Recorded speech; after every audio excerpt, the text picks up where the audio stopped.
بسم اللہ الرحمن الرحیم نحمده ونصلی علی رسوله الکریم اما بعد فاعوذ باللہ من الشیطان الرجیم بسم اللہ الرحمن الرحیم من یطع الرسول فقد اطاع اللہ صدق اللہ العظیم۔ الحمدللہ، اللہ رب العزت کی ذات کا شکر ہے اور احسان ہے۔ اللہ رب العزت نے ہمیں تھوڑی دیر اپنے دین کی بات سننے سنانے کے لیے مل بیٹھنے کی توفیق عطا فرمائی ہے۔ یہ ربیع الاول کا مہینہ چل رہا ہے اور اس مہینے میں جگہ جگہ پر سیرت کے عنوان پر جلسے بھی ہوتے رہتے ہیں اور مختلف قسم کے سیشن بھی ہوتے رہتے ہیں، اور اس کے اندر حضور اکرم صلی اللہ علیہ وسلم کی آمد اور آپ صلی اللہ علیہ وسلم کے حسن و جمال پر گفتگو بھی ہوتی رہتی ہے۔ لیکن اگر سوچا جائے تو حضور اکرم صلی اللہ علیہ وسلم کی جو زندگی ہے اور جو آپ کی آمد ہے، اس کے دو مقاصد ہیں۔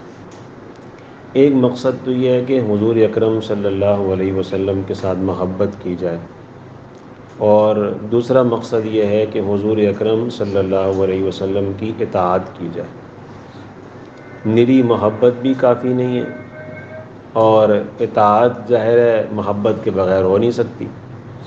اسی وجہ سے حضور اکرم صلی اللہ علیہ وسلم نے ارشاد فرمایا، لا یؤمن احدکم حتی اکون احب الیہ من والدہ وولدہ والناس اجمعین، او کما قال علیہ الصلاۃ والسلام۔ آپ نے فرمایا تم میں سے کوئی شخص اس وقت تک کامل مومن نہیں ہو سکتا جب تک کہ میں اس کے نزدیک محبوب نہ بن جاؤں۔ کس چیز سے؟ من والدہ، نمبر 1 والدین سے، نمبر 2 وولدہ، اور نمبر 2 اولاد سے، اور نمبر 3 والناس اجمعین، سارے انسانوں سے۔ اس وقت تک اس بندے کا ایمان کامل نہیں ہو سکتا جب تک کہ وہ بندہ مجھ سے تمام انسانیت سے بڑھ کر، اپنی اولاد سے بڑھ کر، اپنے والدین سے بڑھ کر محبت نہ کرتے۔ تو معلوم یہ ہوا کہ حضور اکرم صلی اللہ علیہ وسلم کی آمد کا اور آپ کی بعثت کا ایک مقصد یہ ہے کہ آپ کے ساتھ کیا کی جائے؟ محبت کی جائے۔ اور یہ محبت ہی ایک ایسی چیز ہے کہ جو اگلا مقصد ہے حضور کی اطاعت کرنے کا، اس کے اوپر ابھارتی ہے، اور وہ مقصد قرآن پاک میں اللہ رب العزت نے بیان فرمایا ہے، یا ایھا الذین آمنوا ان کنتم تحبون اللہ فاتبعونی۔ اے میرے پیغمبر آپ فرما دیجئے، اے ایمان والو، اگر تم اللہ رب العزت کی ذات سے محبت کرتے ہو، اگر تم اللہ کی ذات سے محبت کرتے ہو، فاتبعونی، تو میری اتباع کرو، میری اتباع کرو۔ بدلے میں کیا ملے گا؟ یحببکم اللہ، اللہ رب العزت کی ذات تم سے محبت کریں گے، ویغفر لکم ذنوبکم، اور اللہ تعالیٰ تمہاری بخشش فرما دیں گے۔ تو معلوم یہ ہوا کہ حضور اکرم صلی اللہ علیہ وسلم کی اطاعت اور آپ کی پیروی اور آپ کے نقش قدم پر چلنا اور آپ کے قدموں پر قدم رکھ کر آپ کی زندگی کو اپنانا، یہ حضور کی آمد کا بہت بڑا مقصد ہے۔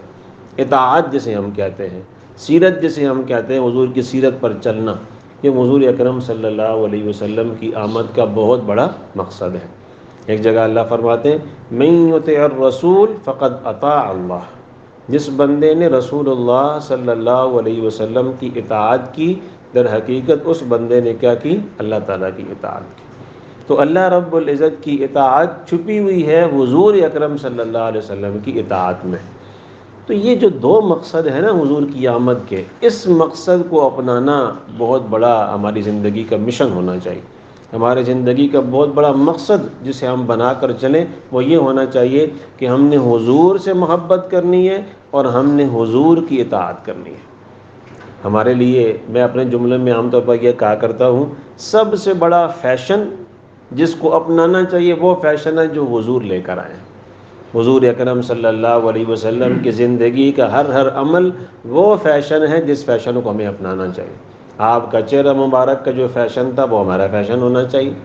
آپ کے بیٹھنے کا، آپ کے لیٹنے کا، آپ کے گفتگو کرنے کا، آپ کے کھانے کا، آپ کے پینے کا، آپ کی اپنی بیویوں کے ساتھ رہن سہن کا، آپ کا بیٹا ہونے کی حیثیت میں کیا زندگی کے امور تھے، آپ شوہر ہونے کی حیثیت میں کیسے رہتے تھے، آپ ایک نوجوان کی حیثیت میں کیسے رہتے تھے، آپ ایک بچے کی حیثیت میں کیسے رہتے تھے، آپ ایک بوڑھے کی حیثیت میں کیسے رہتے تھے۔ جس طریقے سے حضور نے زندگی گزاری ہے ویسا ہمارے زندگی کا مشن ہونا چاہیے۔ یہ ہے حضور اکرم صلی اللہ علیہ وسلم کی سیرت۔ ہم اس سیرت کے اوپر چلنے کی کوشش کریں۔ جیسے کہ صحابہ کرام کی اگر زندگی کو آپ دیکھیں تو وہ بھی حضور اکرم صلی اللہ علیہ وسلم کی سیرت اور ان کی سنت پر چلنے کی کوشش کرتے تھے، اور آپ صلی اللہ علیہ وسلم کی زندگی کی اتباع کو اپنی زندگی کا بہت بڑا کام اور بہت بڑا مشن اور بہت بڑا مقصد سمجھتے تھے۔ ایک ایک بات حضور اکرم صلی اللہ علیہ وسلم کی ختم نہ ہو جائے، مٹ نہ جائے، اس کے لیے وہ اپنے تن من دھن کی جو اپنی قربانیاں دیتے تھے۔ آپ جانتے ہیں عثمان غنی رضی اللہ تعالیٰ عنہ کو حضور اکرم صلی اللہ علیہ وسلم نے کفار مکہ کے ساتھ مذاکرات کرنے کے لیے بھیجا، اور جب وہ جا رہے تھے تو ان کا جو ازار تھا وہ ازار ٹخنوں سے اوپر تھا۔ ازار ٹخنوں سے اوپر ہوتا ہے، مرد کا یہ ازار ہے۔ تو جانے لگے تو کسی نے کہا کہ آپ کفار مکہ سے جو ہے نا وہ مشرکین مکہ کے ساتھ جا رہے ہیں مذاکرات کرنے کے لیے، تو آپ نے یہ اپنا ازار ذرا نیچے کر دیں۔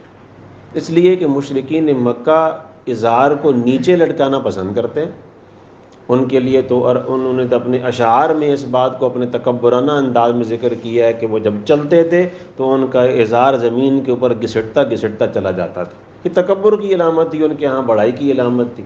تو عثمان غنی رضی اللہ عنہ سے کسی نے کہہ دیا کہ آپ جا رہے ہیں اپنے ازار کو نیچے کر دیں، اس لیے کہ مشرکین مکہ وہ اس بات کو پسند کرتے ہیں، آپ کے مذاکرات اچھے ہو جائیں گے، کامیاب ہو جائیں گے، مگر نہ ان کو نفرت ہوگی، آپ کے ساتھ بیٹھنا پسند نہیں کریں گے۔ اس طریقے سے گفتگو ہوئی۔ تو عثمان غنی رضی اللہ عنہ کا جواب سنیے۔ انہوں نے کیا کہا؟ انہوں نے یہ نہیں دیکھا کہ کفار مکہ ناراض ہو جائیں گے، مذاکرات ناکام ہو جائیں گے۔ ایسے ہمارے ہاں لوگ کہتے ہیں نا، میرے والد صاحب ناراض ہو جائیں گے، میری بیوی ناراض ہو جائے گی، میرے دوست ناراض ہو جائیں گے، میرے ماں باپ ناراض ہو جائیں گے، میں حضور کے طریقے پر چلوں گا تو پھر کیا؟ انہوں نے فرمایا ہاکذا ازار رسول اللہ صلی اللہ علیہ وسلم، جس طریقے سے میں جا رہا ہوں اور میری یہ ازار ٹخنوں سے اوپر ہے، یہی طریقہ میرے پیغمبر کا ہے، یہی طریقہ میرے پیغمبر کا ہے۔ اسی طریقے سے حضور اکرم صلی اللہ علیہ وسلم کی ازار ہے، میں اس کو نیچے کرنا پسند نہیں کرتا، اس لیے کہ حضور کا فیشن یہ والا ہے، حضور کا فیشن یہ والا ہے، میں کیسے نیچے کر دوں؟ تو حضور اکرم صلی اللہ علیہ وسلم کے فیشن کو اور آپ کی سنت کو اپنی زندگی سے نکالنا صحابہ کرام گوارا نہیں کرتے تھے۔ حضرت حذیفہ رضی اللہ تعالیٰ عنہ مذاکرات کے لیے گئے ہوئے ہیں، اور بڑی بڑی طاقتوں کے ساتھ مذاکرات ہیں، اور ٹیبل پہ کھانا پڑا ہوا ہے، اور اب وہ کھانا کھاتے ہوئے ان کے جو ہے نا وہ ہاتھ سے نوالا نیچے گر جاتا ہے۔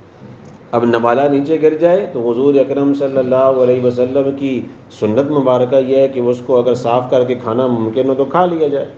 جب وہ نیچے جھکنے لگے اس نوالے کو اٹھانے کے لیے تو ساتھ بیٹھے والے بندے نے صاحب نے کو نہیں ماری کہ آپ کیا کرنے لگے ہیں، آپ تو بادشاہوں کے سامنے بیٹھے ہوئے ہیں اور کھانا آپ نیچے اٹھانے کے لیے جھک رہے ہیں۔ گویا کہ وہ یہ کہہ رہے تھے کہ آپ یوں جھک رہے ہیں جیسے کہ کوئی انسان بھوکا انسان نوالے پر لپکتا ہے، یہ لوگ کیا کہیں گے، یہ تو بھوکے انسان ہیں، یہ تو ایک نوالا بھی چھوڑنا گوارا نہیں کرتے۔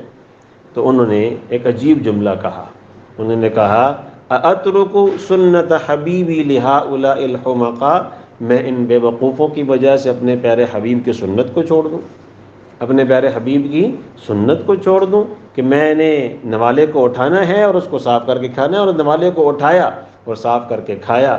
بتا دیا کہ حضور اکرم صلی اللہ علیہ وسلم کا فیشن، آپ کی زندگی میرے لیے قابل جو ہے نا وہ قابل رہنما ہے، ان کی زندگی پر چلنا میری زندگی کا مشن ہے۔ لوگ ماتھے پر بل لاتے ہیں، ناراض ہوتے ہیں تو ناراض ہوتے چلے جائیں، مجھے اس کی کوئی فکر نہیں۔ تو صحابہ کرام حضور اکرم صلی اللہ علیہ وسلم کی زندگی پر مر مٹنا اور ان کی زندگی کو اپنی زندگی سمجھنا، اسی بات کا ان جو ہے نا وہ مشن بنا کر زندگی گزارتے تھے۔ اور آج اگر ہم اپنی زندگی میں دیکھیں تو ہمیں یہ معلوم نہیں ہوتا کہ حضور کیسے آرام فرماتے تھے، حضور کیسے اٹھتے تھے، حضور کپڑے کیسے تبدیل کرتے تھے، حضور کیسے کپڑے پہنتے تھے، کیسے اتارتے تھے، واش روم میں کیسے جاتے تھے، واش روم سے کیسے نکلتے تھے، حضور گفتگو کیسے فرماتے تھے، حضور کا مسکرانا کا کیسا انداز تھا، حضور کہکا لگاتے تھے نہیں لگاتے تھے۔ یعنی حضور اکرم صلی اللہ علیہ وسلم کی زندگی کو ہم نے پڑھا ہی نہیں، آپ صلی اللہ علیہ وسلم کی زندگی کو ہم نے اپنی زندگی کا مشن ہی نہیں بنایا۔ قرآن نے تو بڑی عجیب بات ذکر فرمائی. قرآن کہتا ہے لقد کان لکم فی رسول اللہ اسوۃ حسنہ، البتہ تحقیق رسول اللہ صلی اللہ علیہ وسلم کی زندگی میں بہترین نمونہ ہے. بہترین کیا ہے؟ نمونہ ہے. کہ آپ صلی اللہ علیہ وسلم کا چہرہ مبارک خوبصورت تھا، قرآن نے قسمیں کھائی ہیں، بلا شبہ خوبصورت تھا. آپ کی آنکھیں مبارک خوبصورت تھیں، آپ کے بھویں خوبصورت تھیں، آپ کے ہونٹ خوبصورت تھے، آپ کا چہرہ 14ویں رات کے چاند سے زیادہ خوبصورت تھا. یہ ساری باتیں اپنی جگہ پہ ٹھیک ہیں، لیکن قرآن کہتا ہے ان کا اسوہ حسنہ جو زندگی کا مشن و زندگی کا کردار جو پیش کر کے گئے ہیں، وہ کردار تمہارے لیے قابل نمونہ ہے، قابل ہدایت ہے، قابل تقلید ہے. اس کے اوپر تم نے چلنا، وہ تمہارے لیے اسوہ ہے، تمہارے لیے قدوہ ہے، اس کے مطابق تم نے زندگی گزارنی. اور بڑی عجیب بات آپ حضرات کو سناؤں، قرآن پاک میں اللہ پاک نے سورہ ممتحنہ میں بات ذکر فرمائی. آپ نے فرمایا لقد کان لکم فی رسول اللہ اسوۃ حسنہ، البتہ تحقیق اللہ کے رسول کی زندگی میں بہترین نمونہ ہے. کس کے لیے بہترین نمونہ ہے؟ قرآن پاک کی اس آیت کو سمجھنے کی کوشش کرتے ہیں. بہترین نمونہ کس کے لیے؟ ہر انسان کے لیے. قرآن کہتا ہے نہیں، لمن کان یرجو اللہ والیوم الاخر، اس بندے کی زندگی کے لیے بہترین نمونہ ہے جو اللہ کی ذات سے ملنے کی امید رکھتا ہے، جو اللہ کی ذات سے ملنے کی امید رکھتا ہے. والیوم الاخر، اور قیامت کے دن کی امید رکھتا ہے، اس بندے کے لیے بہترین نمونہ ہے. جو بندہ اللہ کی ذات سے ملنے کی امید رکھتا ہے اور قیامت کے دن کی امید رکھتا ہے، وہ ہم میں سے ہر ایک انسان ہے. ہم میں سے ہر بندہ دعویٰ کرتا ہے میں اللہ کے پاس جاؤں گا، وہاں پر جا کر ملاقات ہوگی. اور ملاقات کیسے ہوگی؟ ملاقات تو ہونی ہے. قرآن میں اللہ پاک نے بڑی عجیب بات فرمائی، یا ایھا الانسان انک کادح الی ربک کدحا فملاقی، اے انسان تو بڑی مشکلات سے، بڑی مشقتیں برداشت کر کر کے اللہ کی ذات سے جا کے ملاقات کرے گا. تو دنیا کی زندگی میں مشکلات پریشانیاں ہیں، لیکن اگر وہ حضور اکرم صلی اللہ علیہ وسلم کی زندگی کے مطابق زندگی گزر گئی، چاہے مشکلات میں گزری چاہے پریشانیوں میں گزری، تو اللہ تعالیٰ کی ذات کے پاس جائیں گے. اللہ تعالیٰ ہمیں اپنے محبوب بندوں میں شمار فرمائیں. تو یہ فرمایا کہ یہ بہترین نمونہ ہے حضور کی زندگی. کس کے لیے؟ لمن کان یرجو اللہ والیوم الاخر، جو اللہ کی ذات سے ملنے کی امید رکھتا ہے، اس بندے کے لیے بہترین نمونہ ہے.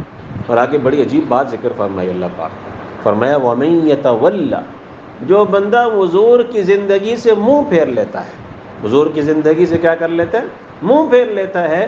فَإِنَّ اللَّهَ غَنِيٌّ حَمِيدٌ، بے شک اللہ اس بندے سے بے پرواہ ہے، اللہ کی ذات کو اس بندے کی ضرورت نہیں ہے. جو بندہ حضور کی زندگی سے منہ پھیر لے گا، ہونا تو یہ چاہیے تھا، قرآن پاک کا سیاق یہ بتا رہا ہے، قرآن پاک کے کلام کا انداز یہ بتا رہا ہے، آگے یوں ہونا چاہیے تھا، جو بندہ حضور کی زندگی کے مطابق نہیں چلے گا، حضور اکرم صلی اللہ علیہ وسلم اس سے اپنا منہ پھیر لیں گے. ہونا تو یہ چاہیے تھا، لیکن قرآن کریم نے ایسا انداز اختیار فرمایا.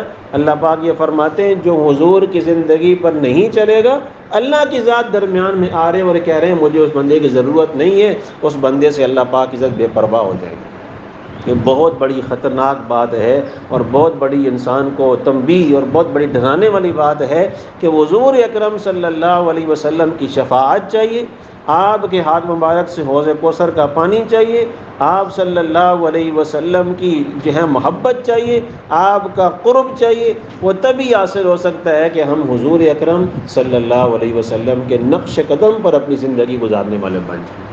اور اگر نقش قدم پر نہیں ہے زندگی تو میرے قابل احترام بھائیو، پھر ہماری زندگی یہ ایک بے لگام جانور کی طرح ہے، جس کو جدھر سے ہانک دیا جائے ادھر ہی وہ چلا جاتا ہے. ایسے ہی ہم بھی اپنی زندگی کو کبھی اپنے طریقے کے مطابق گزار رہے ہیں، کبھی انگریزوں کے مطابق گزار رہے ہیں، کبھی اور کسی انسان کے مطابق گزار رہے ہیں. ہماری زندگی کا کوئی رخ نہیں ہے، ہماری زندگی کی کوئی منزل نہیں ہے، ہماری زندگی کوئی مقصد نہیں ہے. اس لیے کوشش کرنی چاہیے کہ ہم اس ربیع الاول کی مناسبت سے ہمیں حضور کی سیرت کا مطالعہ کرنا چاہیے. حضور اکرم صلی اللہ علیہ وسلم کے نقش قدم پر چلنے کی کوشش کرنی چاہیے۔ آپ کا انداز دیکھنا چاہیے، آپ کھانا کیسے کھاتے تھے، تو کھانے سے پہلے کیا دعا پڑھتے تھے، کھانے کے درمیان میں کیا دعا پڑھتے تھے، کھانے کے آخر میں کیا دعا پڑھتے تھے، اسی طریقے سے واش روم جاتے تھے اس وقت کیا سنتیں ہیں، دعا کون سی پڑھتے تھے، واش روم میں داخل ہونے سے پہلے کیا انداز اختیار کرتے تھے، واش روم سے نکلتے تھے اس وقت کون سی دعا، کون سا انداز اختیار کرتے تھے، مسجد میں داخل ہونے کے وقت کے آداب، مسجد سے نکلتے وقت کے آداب، دعائیں کون سی ہیں، یعنی ہر قدم پر حضور اکرم صلی اللہ علیہ وسلم کی زندگی ہماری زندگی کے سامنے ہونی چاہیے۔ اگر یہ والی بات ہمارے اندر ہے تو یقین جانے ربیع الاول بے شک آئے سال بعد آتا ہے، لیکن ہمارے لیے ہر مہینہ پھر ربیع الاول ہے۔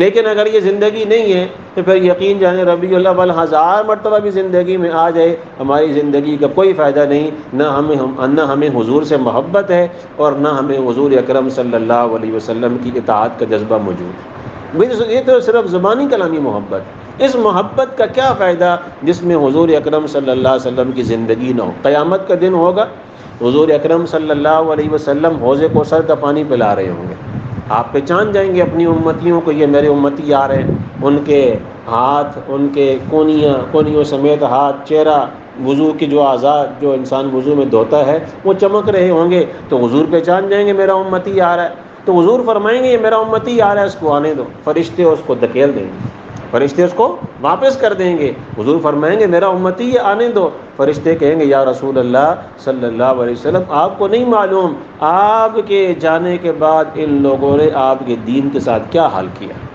ان لوگوں نے آپ کے جانے کے بعد دین کے ساتھ کیا حال کیا، اس لیے ان لوگوں کو قریب نہیں آنے دیا جائے گا، حضور سے دور کر دیا جائے گا، نہ حوض کوثر کا پانی پی سکیں گے اور نہ حضور اکرم صلی اللہ علیہ وسلم کی شفاعت حاصل کر سکیں گے۔ اس لیے میرے قابل احترام بھائیو، ایسے ہی عورتوں کی بھی ذمہ داری ہے کہ عورتیں بھی حضور اکرم صلی اللہ علیہ وسلم کی تعلیمات کے مطابق زندگی گزاریں، مرد بھی حضور اکرم صلی اللہ علیہ وسلم کی تعلیمات کے مطابق زندگی گزاریں، تب جا کر حضور کا قرب نصیب ہوگا، حضور کی محبت نصیب ہوگی۔ جیسے ہمارے ہاں آج کل ہوتا ہے نا کہ محبت بہت ہے جی، ناموس کی، آپ کی ناموس پر جان بھی قربان ہے، نعرے بھی لگتے ہیں، اعلان بھی ہوتے ہیں، مختلف قسم کی تکبیریں بھی کی جاتی ہیں، لیکن جب بات آتی ہے عمل کرنے کی تو عورتیں اپنی بھویں بھی بنا رہی ہوتی ہیں، جو کہ حضور اکرم صلی اللہ علیہ وسلم نے لعنت فرمائی، جو عورتیں اپنی بھویں کٹواتی ہے، باریک بناتی ہے، ایسے ہی جو عورتیں اپنی جو ہے نا وہ دانتوں کے درمیان میں خلا پیدا کرنے کے لیے کہ خوبصورت لگیں گی تو وہ خلا پیدا کرتی ہیں، حضور نے لعنت فرمائی ہے۔ اسی طریقے سے جو اپنے جسم کے اوپر گندواتے ہیں، مختلف قسم کی چیزیں لکھواتے ہیں، حضور اکرم صلی اللہ علیہ وسلم نے لعنت فرمائی ہے۔ تو یہ جتنی بھی چیزیں جو ہم کر رہے ہیں، مرد اپنی داڑھی کو اگر حضور اکرم صلی اللہ علیہ وسلم کی جو ہے نا وہ چہرے کے مطابق نہیں بنا رہا تو حضور کے گویا کہ شکل مبارک اس کو پسند نہیں لگ رہی، یعنی یہ ساری باتیں اگر ہم دیکھیں تو صرف زبانی کلامی محبت وہ اپنی جگہ پہ ہے، اس کا بھی اپنا فائدہ ہے، لیکن جو اطاعت کے ساتھ محبت ہوگی وہ محبت آخرت میں کام آئے گی، وہ محبت حضور کے قرب نصیب کرنے میں ہمارے لیے معاون ثابت ہو۔ اس لیے چہرہ حضور کے طریقے کے مطابق ہو اور اپنا لباس حضور کے طریقے کے مطابق ہو، اٹھنا بیٹھنا کھانا پینا ہر ایک چیز حضور اکرم صلی اللہ علیہ وسلم کے طریقے کے مطابق ہو، تو یہ ربیع الاول یہ پیغام لے کر آتا ہے، ربیع الاول یہ پیغام لے کر آتا ہے۔ اس پیغام کو سمجھنا اور اس کے مطابق زندگی گزارنا مرد کی بھی ضرورت ہے اور عورت کی بھی ضرورت ہے۔ دعا کریں اللہ تعالی ہم سب کو حضور اکرم صلی اللہ علیہ وسلم کی سیرت کے مطابق زندگی گزارنے کی توفیق عطا فرمائے، اور آپ کی سیرت کو پڑھ کر اس کے اوپر ہمیں جو ہے وہ چلتے رہنے کی توفیق عطا فرمائے۔ وآخر دعوانا ان الحمد للہ رب العالمین۔